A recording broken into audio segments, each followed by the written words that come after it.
Glenda Jackson, absolutely thrilled that you're joining us today. Well, that's most kind of you. Thank you very much.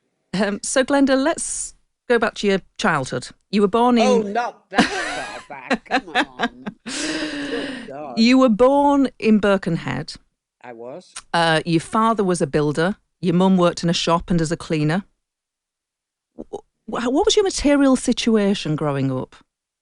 Well, we were raised on the very basic truth that if you didn't work, you didn't eat.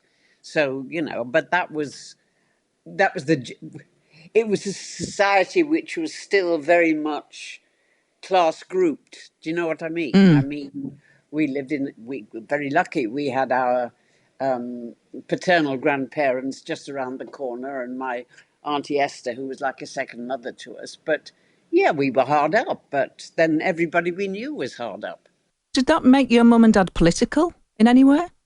Not as far as I was aware, no. I mean, they always voted, but it seemed that they voted less for a party as such, but how well or badly they thought the government of the day had done. Oh, so they weren't staunch Labour voters. Oh, good heavens, no. Oh, No. tell us a bit about that then. It was, as I said, entirely dependent on how well or badly they thought the Mm. government of the day had done, Mm. except for my paternal grandmother, who was a dedicated conservative all her life. So, what was your awakening then? It was non-existent until I was about in my teens, I think. And I think what motivated more than anything to become politically aware was reading American novels. I mean, mostly those novels, and don't ask me the names of the authors because I won't be able to remember them, but um, which were dealing with the changes that had taken place in America by the rise of a kind of working class political energy. And that's really what got me started, I think. When did you know you were Labour? How old were you? Do you have any memory of thinking, you know what, I'm a socialist or I'm a Labour voter and this is me? No, I never thought in those terms, actually, I don't think. And of course, I'm a generation where you couldn't vote until you were 21. Mm. So it was quite a long pause. Um, but no, I never thought of myself in those kinds of terms. I think it was always much more the actual realities of life as one saw it. Mm. Can you remember the first election you voted in? I can't, no. But Uh, I'm sure you could work it out. have you voted Labour at every election? Oh, yeah, of course. Just then to talk about the change in your life. So you were, I read at least, if it's correct, that you were working in Boots. That Uh, was my first job after I left school, yes. I left school with virtually no qualifications.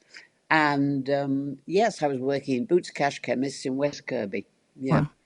And then you got a scholarship to RADA. Well, that was because of the work of the manager of that chemist. I mean, I joined an amateur dramatic society because a friend was in it. And somebody said to me, you should do this professionally. And I wrote to the only drama school I'd ever heard of. And I had to have a scholarship because we had no money.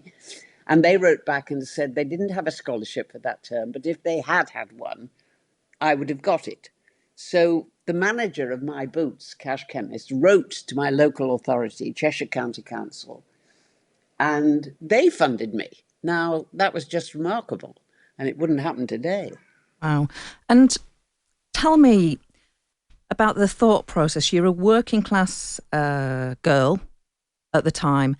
You didn't feel that there was any class ceiling on your ambitions to go to RADA.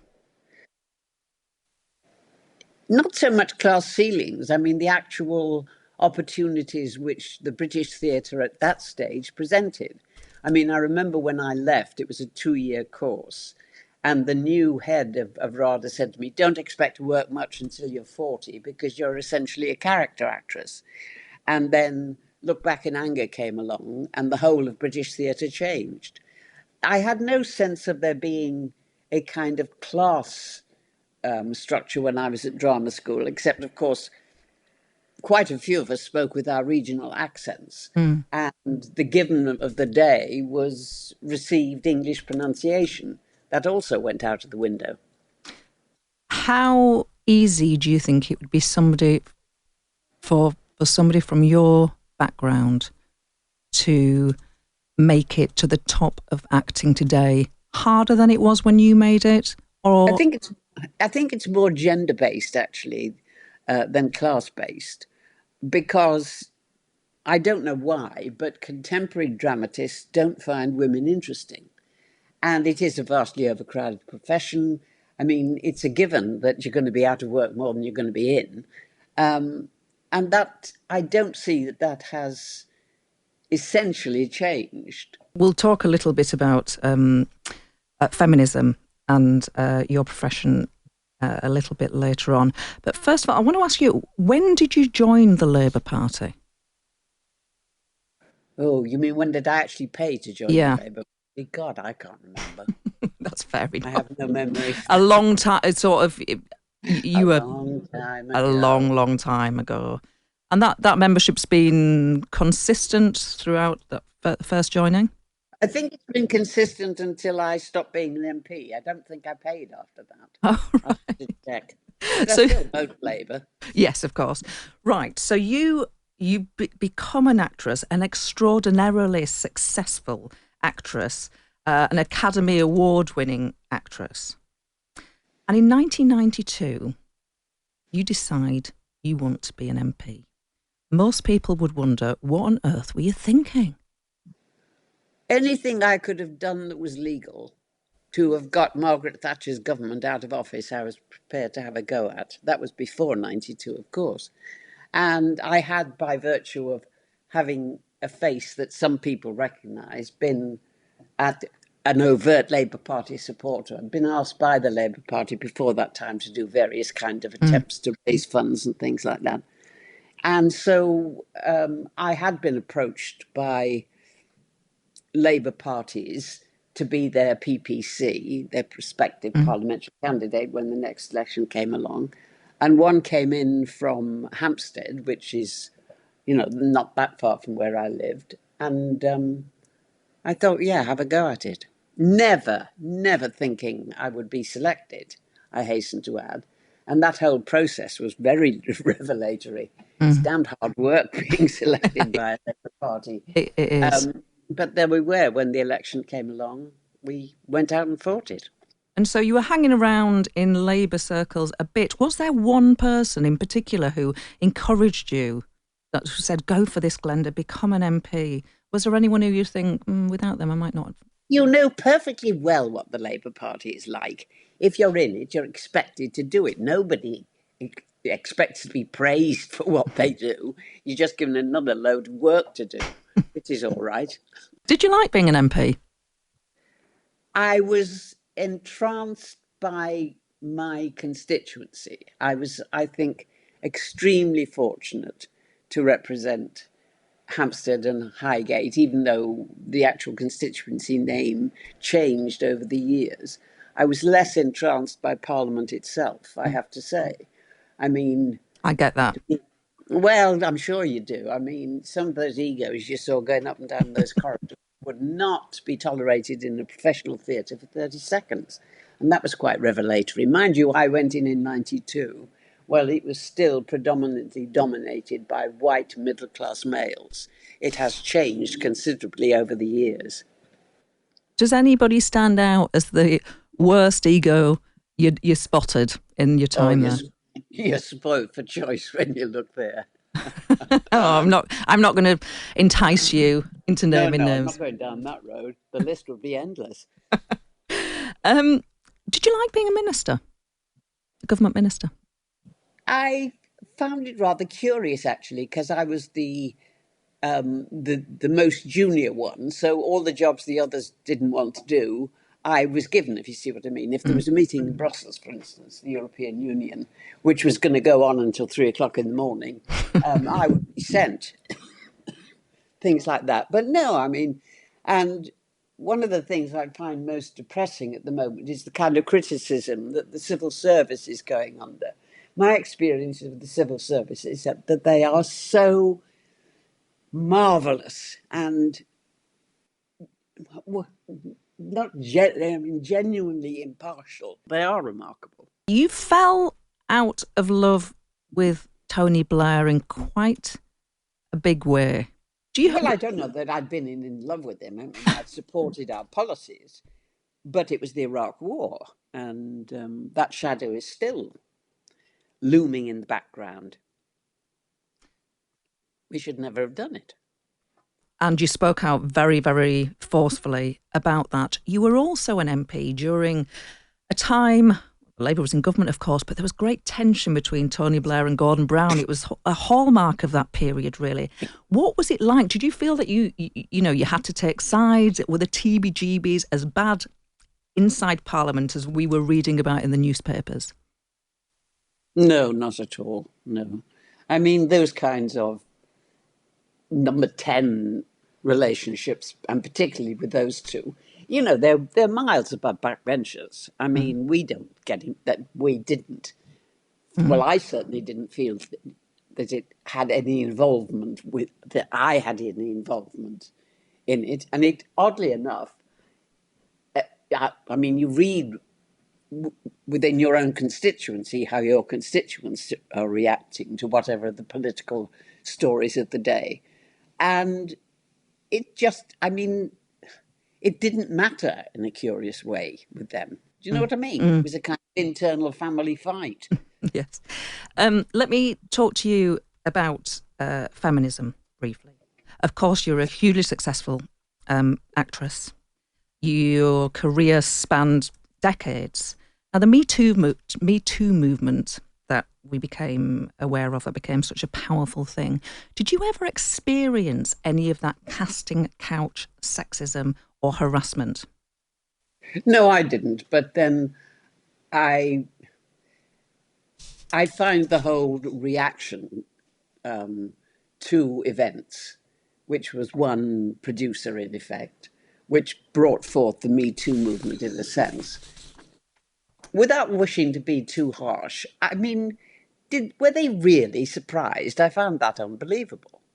I mean, the idea that women are not exploited in every single aspect of human society, whatever the work may be, is a given, isn't it? I mean, it's still going on. Yes, we have made steps forward. There have been movements to equalize us, but we're still a long way away from absolute equality. And I just found it bizarre that suddenly everybody was pretending that they didn't know that that kind of thing went on. I want to just ask you about a quote. It was from 1999, actually, where you said, "I don't think I've ever been in a relationship with a man in which he hasn't raised his fists to me." Well, that's true. Mind you, I didn't have that many relationships. Do you think society is a different place from the one that you described there, or do you think... Are you kidding? Have you not read the number of domestic violence increases during this COVID epidemic? Of course it hasn't changed. What do we do? What did you do? Keep on banging on about it. I mean, and trying. I mean, mine was minimal. I mean, it wasn't serious in any way, shape, or form. I was not physically harmed. It's just that automatic response. But there are people whose lives are in danger. And we are, I hope, aware of that. I think one of the things is to try to encourage, to assist women who are in those situations to get out of them. That's an easy thing to say, but what I mean is that it should be easier for women to find support, even though finding that easy support will still be difficult for some of them. Glenda, hi, it's Tom here. Hi. Seen throughout your 23 years in Parliament as a left-winger you were, and sitting beside you for those 23 years, most of them on the backbenches, was another left-winger called Jeremy Corbyn. Were you pals? Oh, yes. Do you know, he's one of the nicest people I've ever known. I mean, he always had a smile. You could go to him with any problem. He was just a delight. And the changes that have taken place are really extraordinary. And I don't really blame him for those changes. But there we are. Did you vote for him in 2015? You'd obviously stood down from Parliament then, but No, you had a vote. but I wrote him a letter and I said to him that if I had still been a Member of Parliament, I would certainly have nominated him for leadership, because I firmly believe when we're electing a leader in the party, you have to have someone from the left. But I personally would never have voted for him. Why not? He's a fellow left-winger. Because as we saw, the country would never vote for him to be Prime Minister. Are you saying the country wouldn't have voted for your type of politics or his type of politics, or just him? I think rather more him than his type of politics. I mean, because, that's just too simplistic, and that is entirely dependent on what things I was going to say changing, things suddenly erupt or things of that nature. But no, I mean, history is proving me right, isn't it? I think the general election proved you right in 2019, Exactly. that's for sure. Exactly. Surprisingly, perhaps to some, you've also confessed yourself in more recent years to being a big admirer of Theresa May, not traditionally known for her left-wing sympathies. Well, less an admirer of... No, I do admire her. I admire her capacity to take the kind of appalling treatment she was subjected to over the whole Brexit thing and being Prime Minister. No man would have had to have put up with that. I mean, the constant reducing of her, not only as a politician, but as a human being, I found absolutely disgraceful. I just thought the way she was treated as much as anything by her own party, as the kind of political commentators and the opposition, was just a disgrace.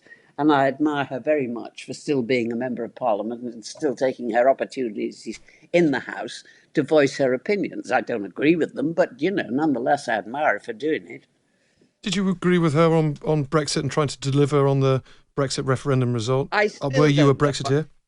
I still don't know what Brexit is. I was a Remainer. I still don't understand what is going to happen, nor, it would seem, do any of the people who are supposedly negotiating a deal for us, for the United Kingdom. But we'll have to wait and see, won't we? Probably not a huge amount longer, but yes, we're still waiting.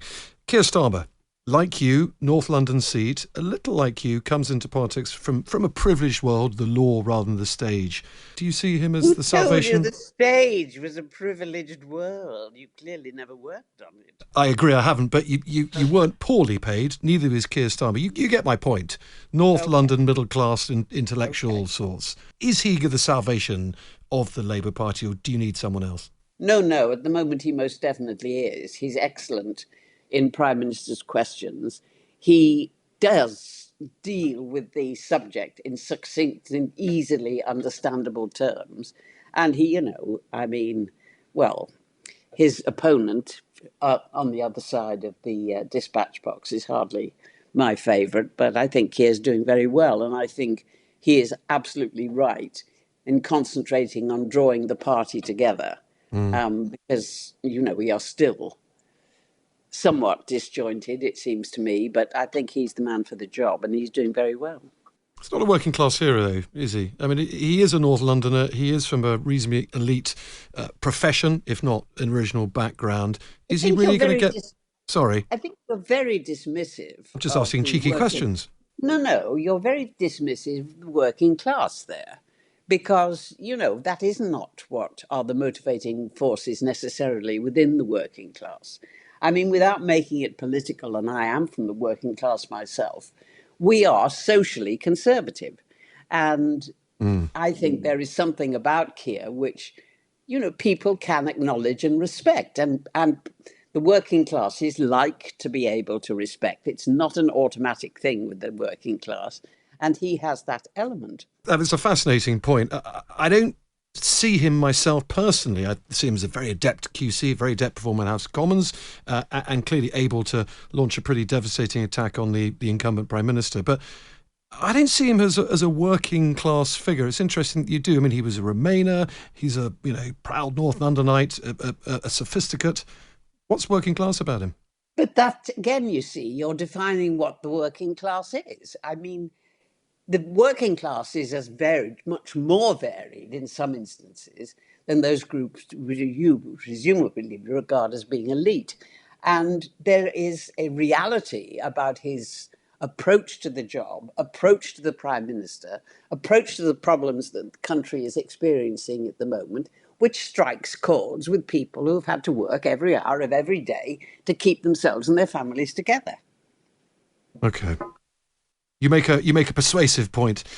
Can I move on? I clearly haven't persuaded you, though. Do you know what? Whether you persuade me or not is neither here nor there. It's the listeners who matter, as you know.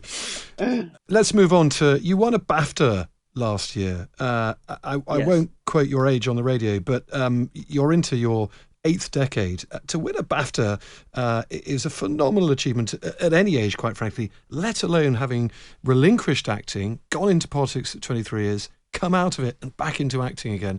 I wanted to ask you whether your time in politics helped your acting, do you think, when you went back into your original career? Did it help you portray this extraordinary character who was suffering with dementia that hit home to so many people on this BBC One drama, Elizabeth is Missing?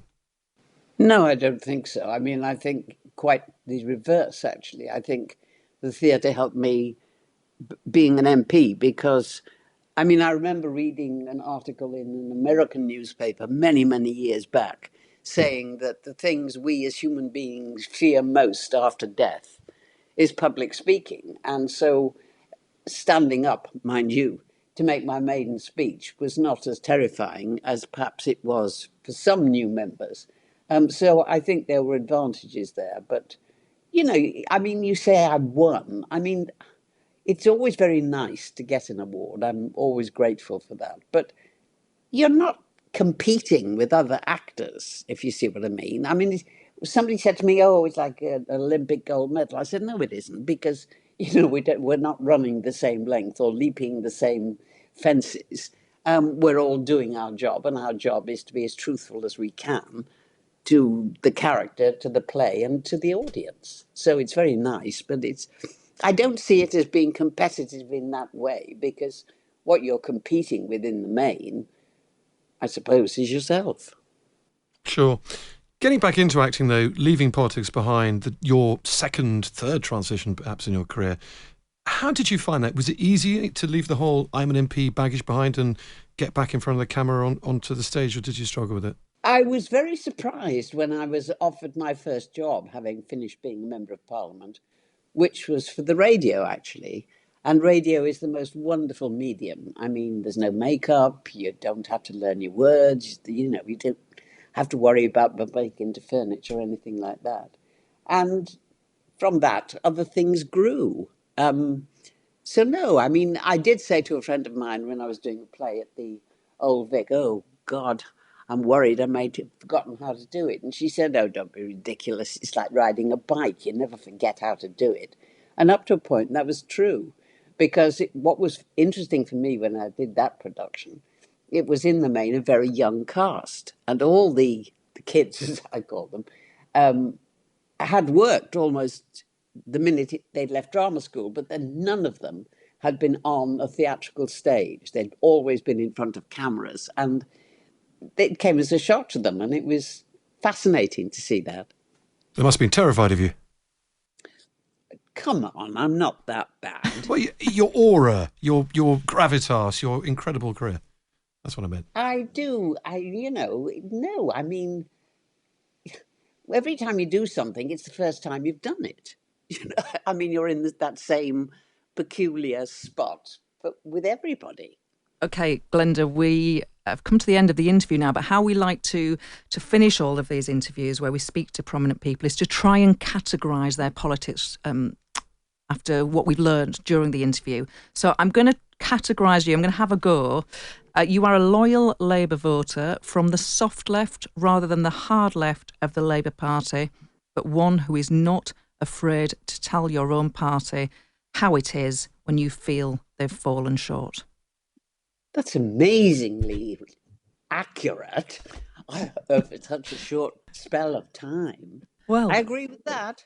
Thank you so much. You are not terrifying. I thought that interview was full of warmth, actually, and it was fascinating. Glenda Jackson, thank you so much for giving us your time and your experience and your insights. Brilliant. Thank you. It was a pleasure talking to you. I'm only sorry I can't see you.